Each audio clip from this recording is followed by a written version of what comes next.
Welcome to Conspiracy Q, your weekly top-secret investigation into history's most shocking and wild theories. Yeah. Today we're embarking on a Conspiracy Q podcast top-secret investigation into some recently uncovered or classified sources detailing the enduring enigma of Rennes-Le-Château and the almost unbelievable story of its 19th century priest, Right. Bérenger Saunière. Yeah, what immediately grabs you from these recently uncovered or classified sources is this almost like fantastical element, isn't it? Yeah. A seemingly ordinary, impoverished village priest suddenly amassing a fortune that appears completely disconnected from his humble circumstances. Yeah. The fundamental question that jumps out is, how could this happen? Precisely. These sources paint a pretty clear picture.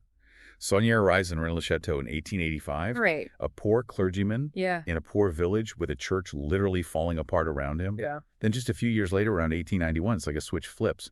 Suddenly he's spending money hand over fist. Wow. Massive renovations to the church. The construction of a grand estate he names Villa Bethania. Right. That impressive Gothic library tower, Tour Magdala, and all this in a remote area where even basic amenities like running water Yeah. would have been a luxury. Yeah. It's truly perplexing. And the standard explanations offered just don't stand up to scrutiny when you examine the details in these recently uncovered sources, do they? The official line, both then and apparently still in some circles, points to generous donations and simony essentially charging fees for performing religious services. Exactly. Our sources essentially dismiss this as insufficient. Yeah. And it's easy to see why. The sheer scale of Saunière's expenditure dwarfs anything that could realistically be generated through those channels, even if he was running like a particularly aggressive and widespread system of charging for sacraments. Furthermore, the church's own investigation, while ultimately citing simony as the cause, feels superficial, almost as if they were looking for a quick and easy explanation to avoid delving into something more profound. This prompts a crucial question. What was the motivation behind the church's apparent haste to conclude their investigation? Was the charge of simony a convenient smokescreen to obscure a far more complex and potentially explosive truth? Saunière's own behavior certainly didn't help his case. His extreme secrecy regarding his finances, even when facing suspension, only deepens the suspicion that there was more to the story. Which leads us to the pivotal event, the generally accepted starting point for this entire Conspiracy Q podcast top secret investigation. Saunière's alleged discovery during those very church renovations. The story, according to our sources, is that he found something concealed within a hollow Visigothic pillar supporting the altar. And what he unearthed wasn't your typical collection of forgotten trinkets. The recently uncovered or classified sources suggest we're talking about parchments. But these weren't just any ordinary historical documents. They were reportedly filled with coded messages. Wow. Intricate ciphers layered upon biblical passages and genealogical records. This description strongly implies a deliberate act of concealment, not a random loss. What's fascinating here is the level of sophistication suggested by these layered encryptions. Okay, let's unpack the potential significance of such a discovery. What kind of earth-shattering information could these parchments have contained to trigger such a radical transformation in Saunière's financial situation and his overall demeanor? The theories, as you might anticipate, given the nature of our Conspiracy Q podcast, are quite extraordinary. A prominent one highlighted in these sources centers on the hidden bloodline. Potentially connected to the historical lineage of Sion and King Dagobert II, a Merovingian ruler whose line was historically believed to have died out. Some more radical interpretations. Even speculate that this lineage could extend much further back, potentially. Wow. Linking to Mary Magdalene and Jesus Christ. Wow. Consider the profound implications for established religious and political structures if such a claim could be substantiated. That would undoubtedly be a historical bombshell. But the parchments might have held other secrets entirely. Indeed. Our recently uncovered sources also point to the possibility of lost treasures. The Razès region, where Rennes-Le-Château is situated, has a long and rich history, much of it shrouded in mystery and legend. These recently uncovered or classified sources remind us that the area has long been associated with lost wealth.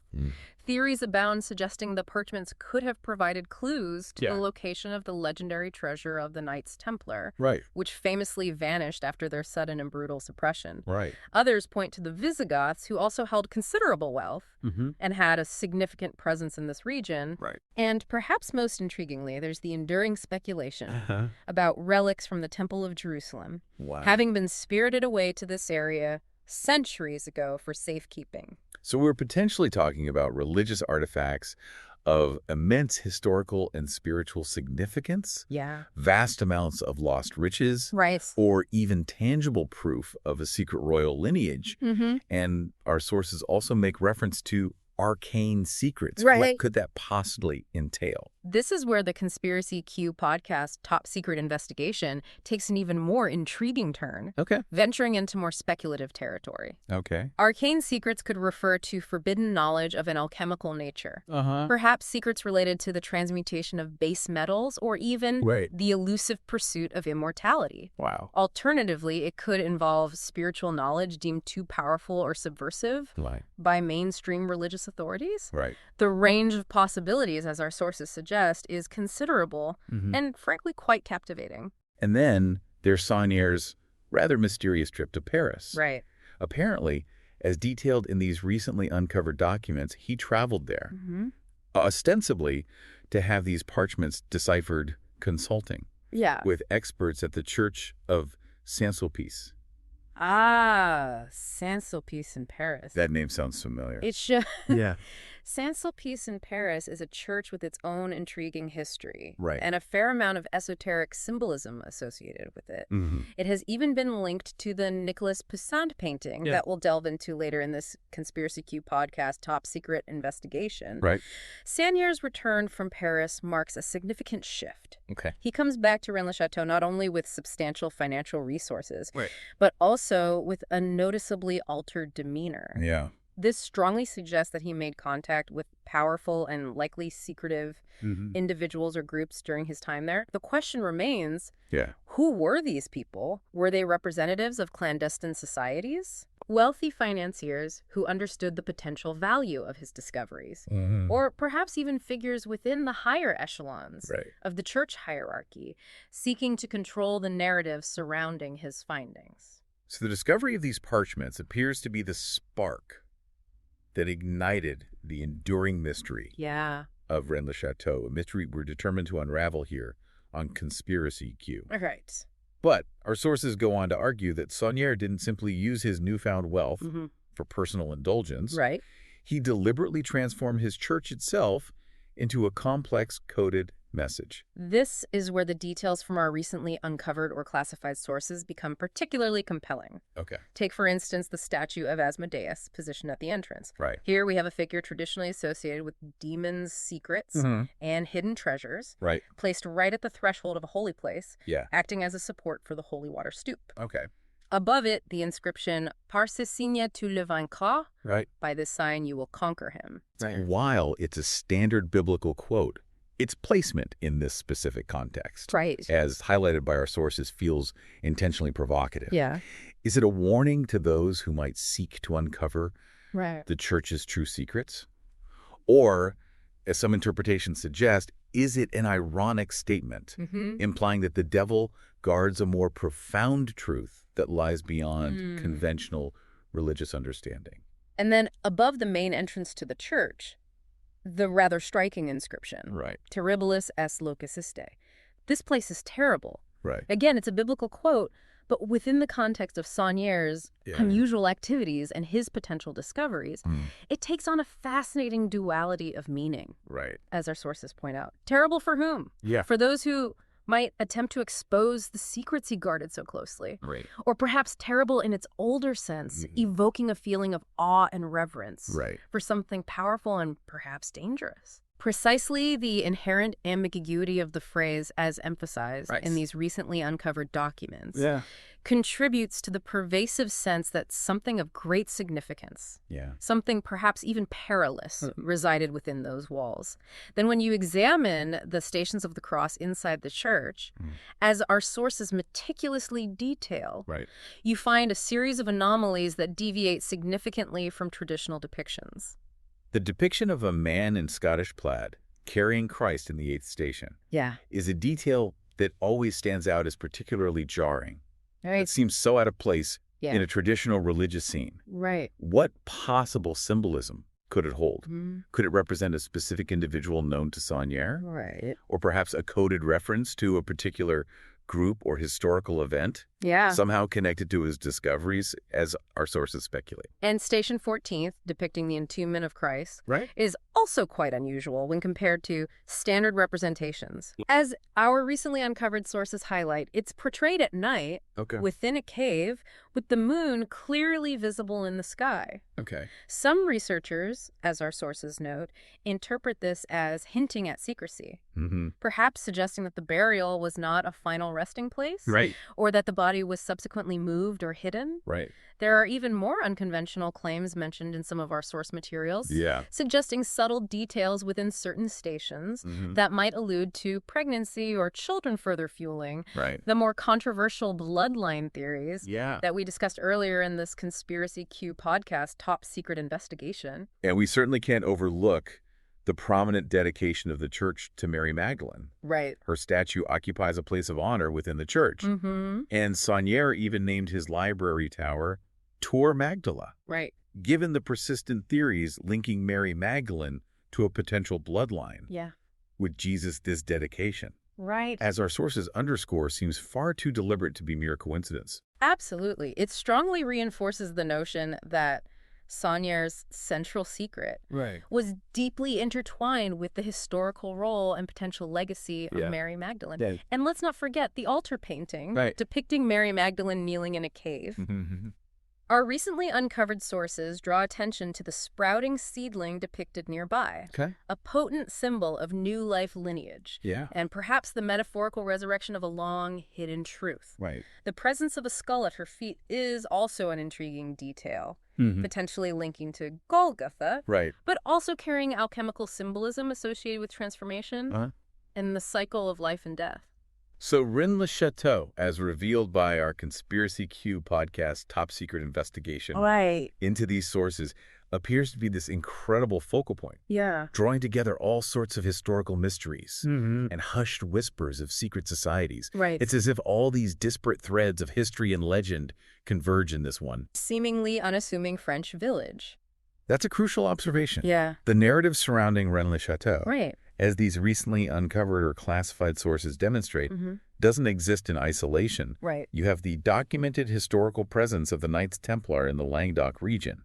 Their sudden and mysterious disappearance from the historical record. And the enduring enigma of their vast lost wealth. And alleged esoteric secrets. Could Saunière, through his discoveries, have somehow tapped into this long dormant Templar legacy? And then there are the Cathars, whose distinct religious beliefs flourished in this very region before their brutal suppression by the Catholic Church. They too were rumored to possess hidden treasures and a body of esoteric knowledge distinct from mainstream Christian doctrine. Could Saunière have unearthed a lost Cathar legacy?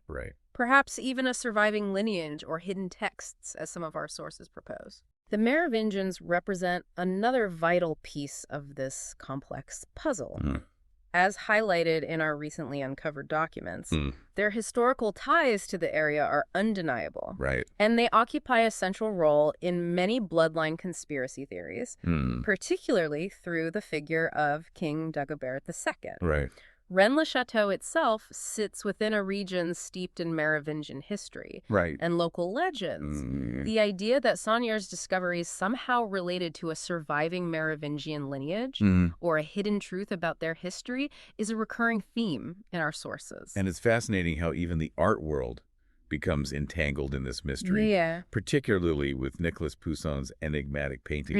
It, in Arcadia Ego, our sources explore the intriguing possibility of this artwork, holding a key to the Rennes-Le-Château riddle. What's particularly compelling, as these recently uncovered or classified sources detail, is the persistent legend that Pousson himself was privy to a significant secret, possibly connected to the very mysteries surrounding Rennes-Le-Château. The existence of two distinct versions of this painting only deepens the intrigue and fuels further speculation.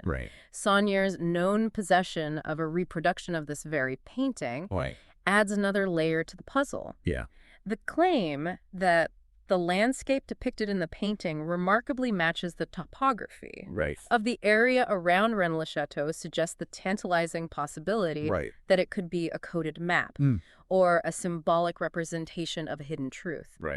And the alleged interest of King Louis XIV in keeping the painting somewhat obscured from public view only adds another layer of potential conspiracy to the narrative. And of course, No Conspiracy Q podcast top secret investigation into Rennes-Le-Château would be complete without considering the potential involvement of various secret societies, such as the Priory of Sion, the Freemasons, and the Rosicrucians. Their potential involvement, as explored in our recently uncovered documents, is a recurring and significant theme.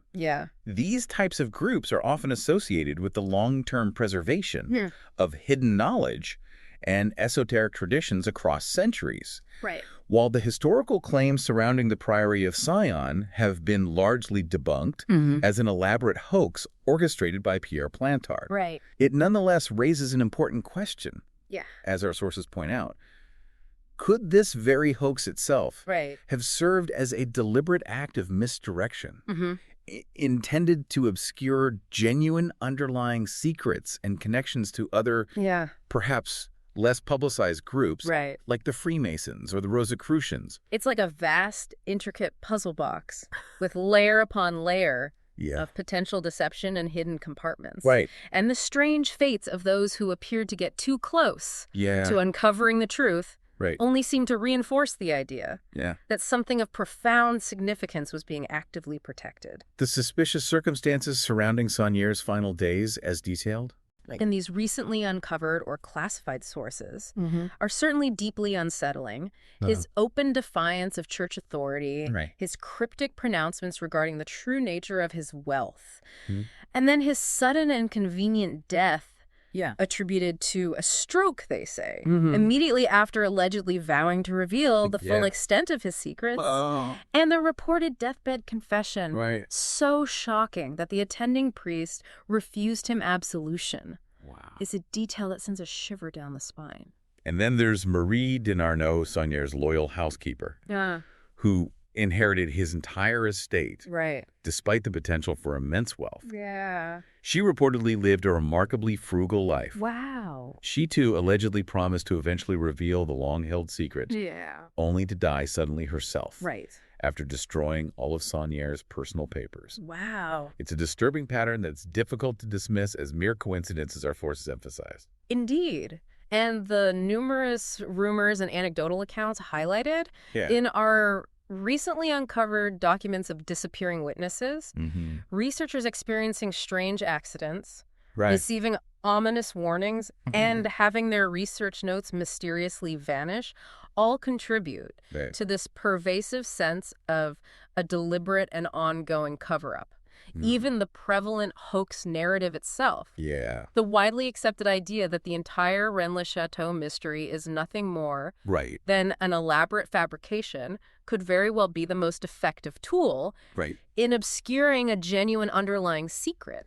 By convincing everyone that it's all a ridiculous fantasy, those who possess the truth can ensure that no one takes it seriously enough to truly dig beneath the surface. So as we step back and consider the totality of the evidence presented in these recently uncovered sources, we're left with these central, persistent questions that fuel our Conspiracy Q podcast top secret investigation. Was Bérenger Saunière simply a cunning con artist who managed to swindle his way to wealth? Or did he genuinely stumble upon a historical secret of truly profound implications? Could his bizarre and unconventional church renovations be a coded testament to a hidden bloodline?